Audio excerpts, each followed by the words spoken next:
الودود مالك الملك موسع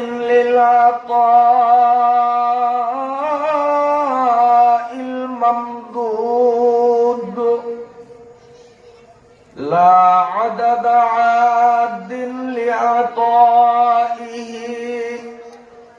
ولا أحد حاد لآلائه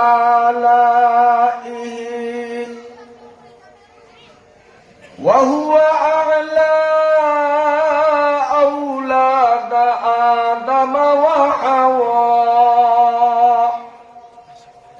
وأوحى إلى رسوله ما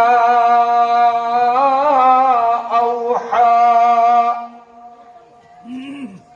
كما أوحى إلى روح الله وإلى موسى لا كما أوحى إلى معطي العسل وإلى أم موسى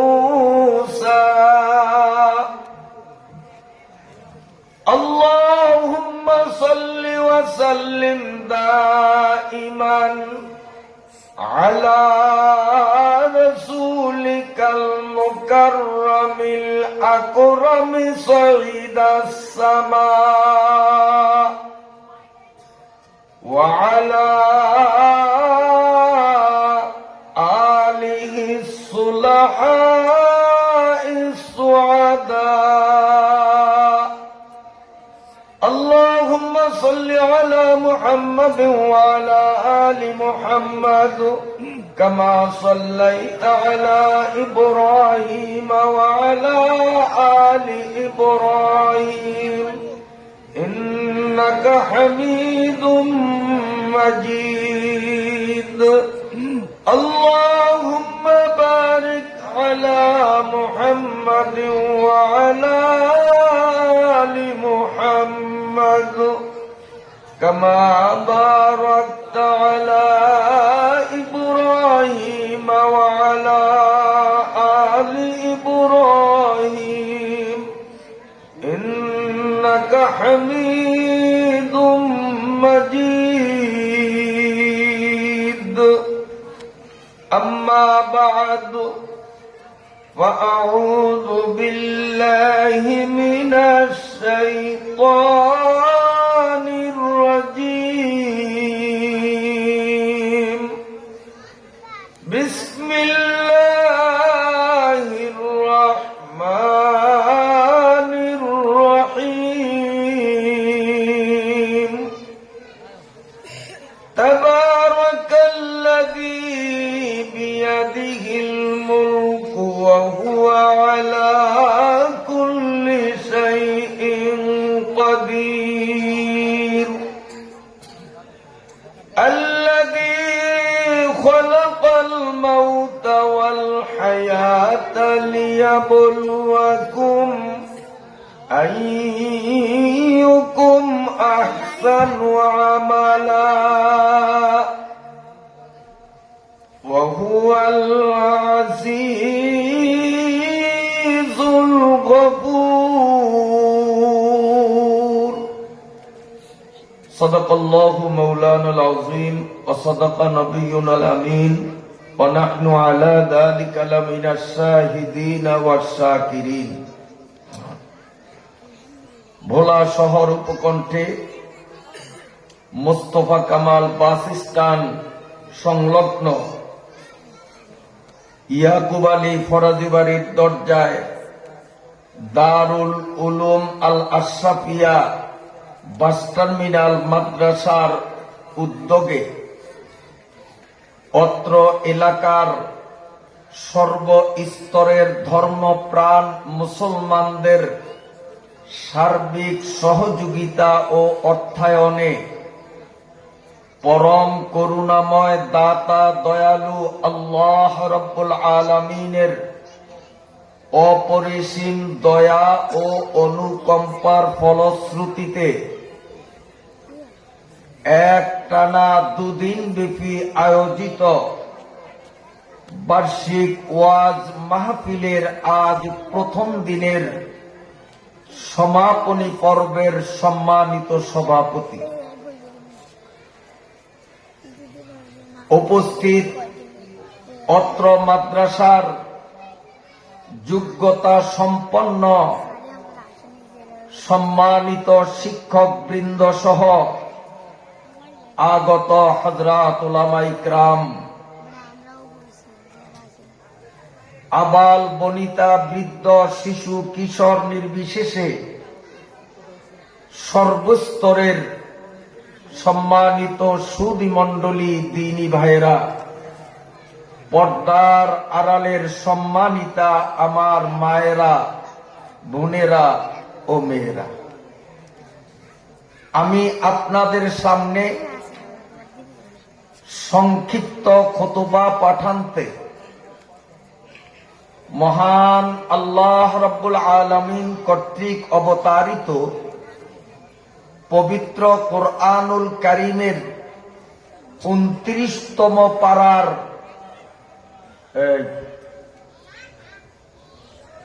কথা কবি কাইলে গো ঢাকার হুজুর ডরে কিছু কইব না, আমার বাড়ি বল হয় তোকে বাড়ি মাদ্রাসার পাশে, আবার যদি ডিস্টার্ব করস নাই না ভিডাম, আমি ঢাকাতে আইনি।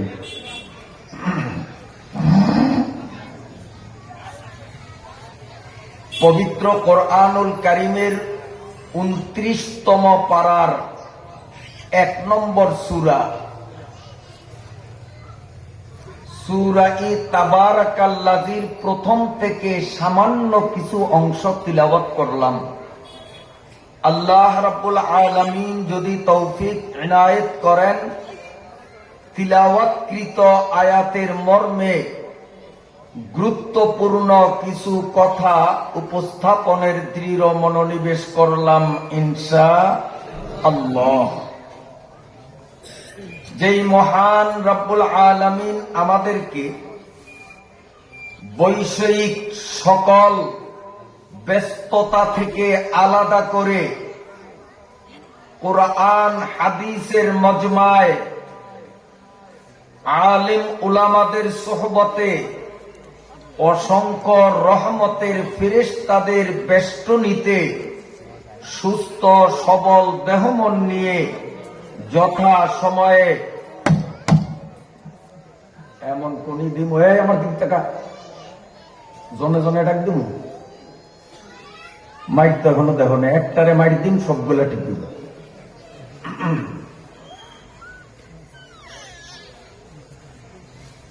মুহতারাম হাজিরিন, পবিত্র কোরআনুল কারীমের মধ্যে সর্বমোট সূরার সংখ্যা 114টি। এই 114টি সূরার মধ্যে তাবারাকাল্লাযী সূরাটি এক অসাধারণ অনন্য বৈশিষ্ট্যপূর্ণ এক ব্যতিক্রমধর্মী সূরা। রাসূলুল্লাহ সাল্লাল্লাহু আলাইহি ওয়াসাল্লাম তার নিজের মনের অভিব্যক্তি ব্যক্ত করে বললেন, আমার মন চায় আমার প্রতিটি উম্মত, নারী পুরুষ, শিক্ষিত মূর্খ, ধনী গরিব, আলেম পাবলিক, এক কথায় আমার প্রত্যেকটা উম্মত যেন তাবারাকাল্লাযী সূরাটি মুখস্থ করে। এটা নবীজির মনের চাহিদা। এজন্য যারা দেখে দেখে কোরআন পড়তে জানি, আমরা আজকেই ফাইনাল সিদ্ধান্ত নেই যে একটু একটু করে হলেও এই সূরাটি আমি মুখস্থ করবই।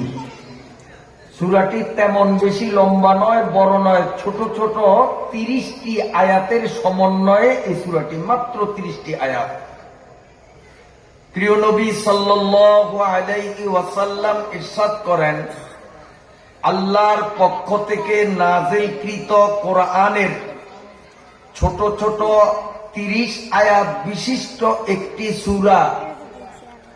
এই সূরাটি যারা রাত্রে তিলাওয়াত করবে, নবী আলাইহিস সালাম এই সূরা নাজিলের পর থেকে যতদিন বেঁচে ছিলেন, জীবনে কোনো এক রাত্রি এমন গেল না যে নবীজি তাবারাকাল্লাজি পড়েননি। এই সূরা নাজিলের পর থেকে নবীজি যতদিন হায়াতে বেঁচে ছিলেন, প্রতি রাত্রে ঘুমাবার আগে তাবারাকাল্লাজি সূরা পড়তেন। তাই নবী আলাইহিস সালাম বলেন, যারা এই সূরাটা প্রতি রাত্রে পড়বে, কবরে কোন রকমের আযাব তাকে স্পর্শ করতে পারবে না। এই সূরা তাকে কবরের আযাব থেকে সুরক্ষা দিবে। তাফসীরে দুররে মনসুরের মধ্যে এক দীর্ঘ হাদিস উদ্ধৃত হয়েছে। রাসূলুল্লাহ সাল্লাল্লাহু আলাইহি ওয়াসাল্লাম বলেন, মৃত ব্যক্তিকে যখন কবরে দাফন করা হয়, তখন যদি মৃত ব্যক্তি পাপী হয়ে থাকে, আযাব আর গজবের ফেরেশতারা তার কবরের মধ্যে চলে আসে।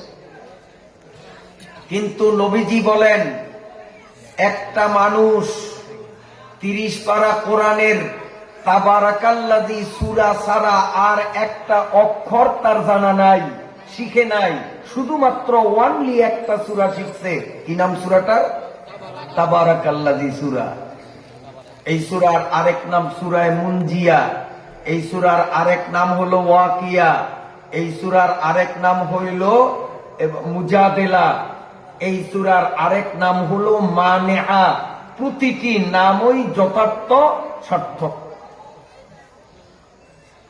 নবী আলাইহিস সালাম বলেন, যেই লোকটাকে কবরে রাখা হলো, 30 পারা কোরআনের একটা অক্ষরও সে জানে না, তাবারাকাল্লাযী সূরা ছাড়া শুধু একটা সূরাই পারে, এটাই সে পড়ত।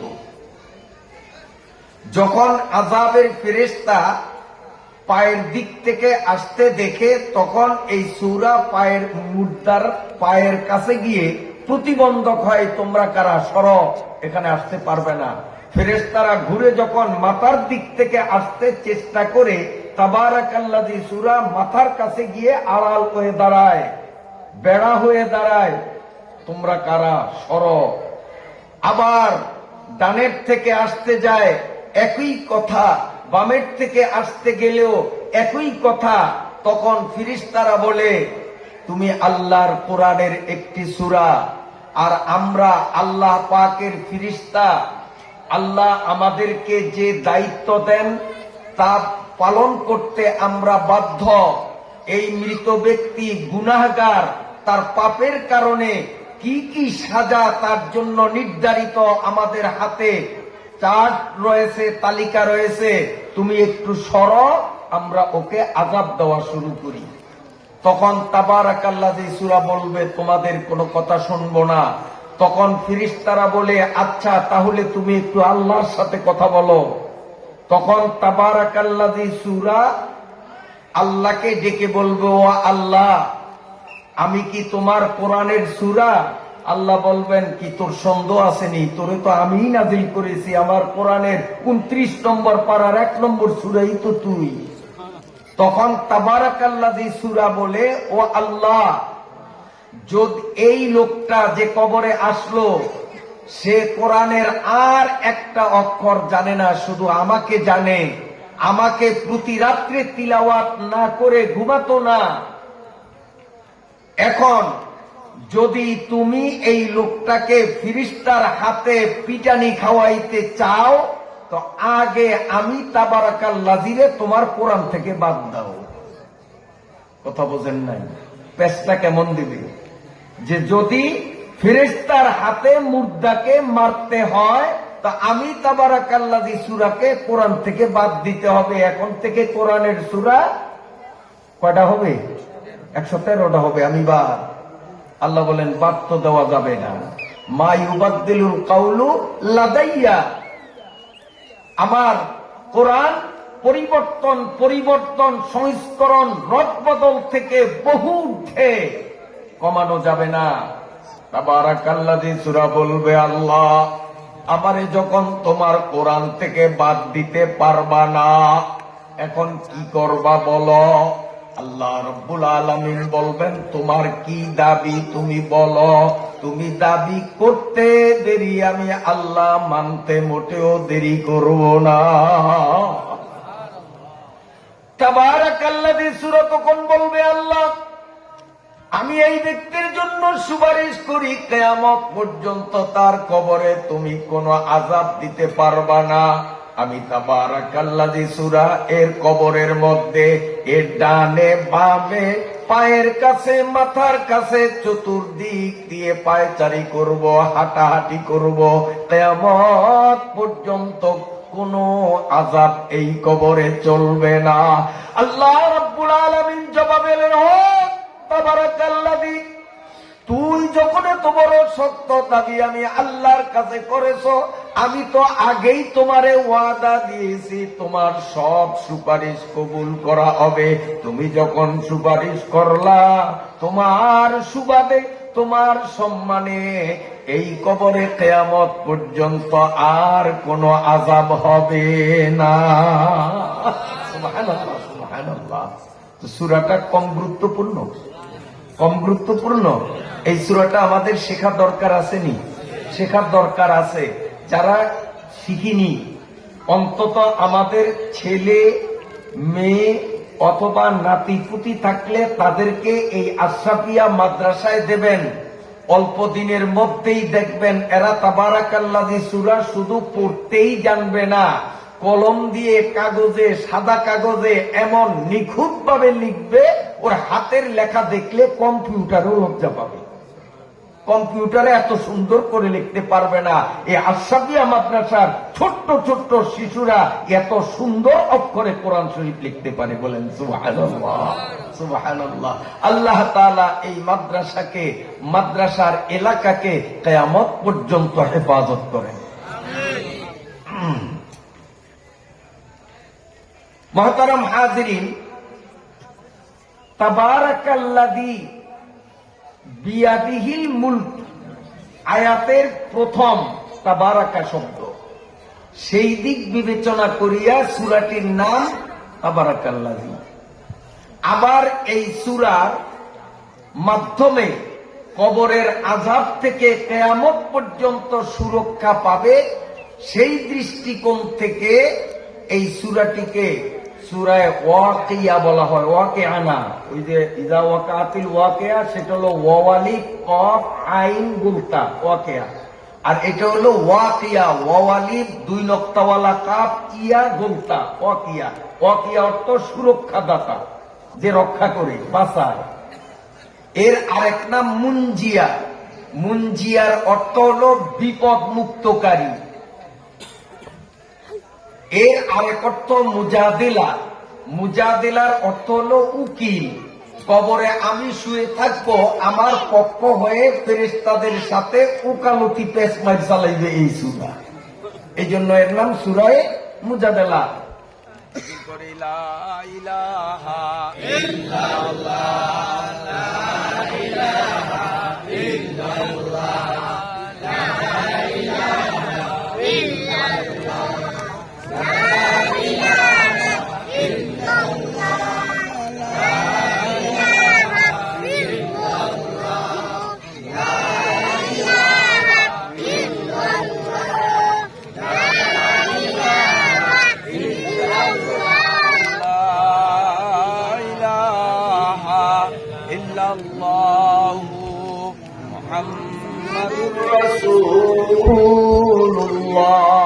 সকলে লা ইলাহা ইল্লাল্লাহু মুহাম্মাদুর রাসূলুল্লাহ। কথাটা মনে রেখে যাব তো, পকেট হলো, পকেট হলো। আল্লাহ, এই বাচ্চারা খবরদার আর যেন ডাক দিতে। এখন আমার কিন্তু ডাক দেওয়া শেষ, এখন মাইরের পাল্লা। আবার যদি দুষ্টামি করো তারপরে বাইক চলবে, আর কিন্তু বাধা দেব না। সাবধান, একদম সম্ভব, শান্ত থাকবা। আমি বলতেছিলাম